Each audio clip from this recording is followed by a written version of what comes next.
Praise the Lord. ஆண்டவரும் இரட்சகருமாகிய இயேசு கிறிஸ்துவின் நாமத்தினாலே உங்கள் யாவருக்கும் என் அன்பின் வாழ்த்துக்கள். இந்த நாளில் கூட நம்ம ஒரு விசேஷித்த காரியத்தை குறித்து தியானிக்க போகிறோம். அது என்ன தெரியுமா? நீதிமானின் ஆசீர்வாதம். எல்லாரும் ரொம்ப கேட்க ஆவலாக இருப்பீங்கன்னு நான் நம்புகிறேன். சங்கீதம் 37, 25, 26 நான் இளைஞனாய் இருந்தேன், முதிர் வயதும் உள்ளவனும் ஆனேன். ஆனாலும் நீதிமான் கைவிடப்பட்டதையும் அவன் சந்ததி அப்பத்துக்கு இறந்து திரிகிறதையும் நான் காணவில்லை.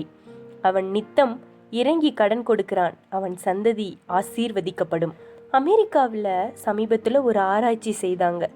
ஏறக்குறைய 200 ஆண்டுகளுக்கு முன்பு வாழ்ந்த ஒரு பக்தனும் நீதிமானும் ஊழியக்காரருமான ஒருவரின் பின் சந்ததியும் அதே காலத்தில் தீமையாய் நடந்து மிக செல்வம் ஈட்டிய ஒரு பணக்காரன் ஒருவனின் பின் சந்ததியையும் பற்றி ஆராய்ச்சி செய்தனர். அந்த பக்தனின் 4ஆம் தலைமுறையில் இருந்த ஏறக்குறைய 250 பேர்களில் பெரும்பாலானோர் டாக்டர்களும் விஞ்ஞானிகளும் பேராசிரியர்களுமாய் மகிழ்ச்சியோடு இருந்தார்கள்.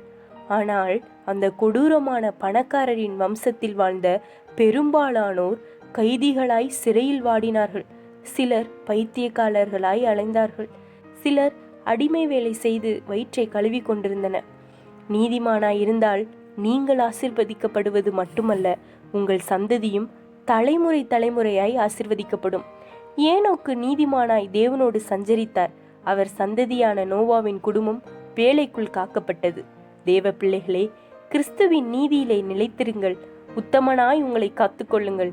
நீங்களும் உங்கள் சந்ததியும் நிச்சயமாய் ஆசீர்வதிக்கப்படுவீர்கள்.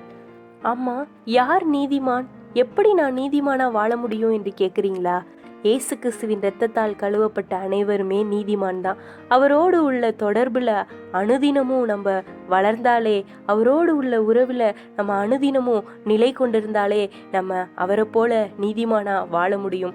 எனவே நீதிமானாய் வாழ்ந்து நீங்களும் உங்கள் சந்ததியும் தலைமுறை தலைமுறையாக ஆசீர்வதிக்கப்படுவீங்களாக. ஆண்டவராகிய இயேசு கிறிஸ்துவின் கிருபை உங்களோடு கூட இருப்பதாக. ஆமேன், ஆமேன்.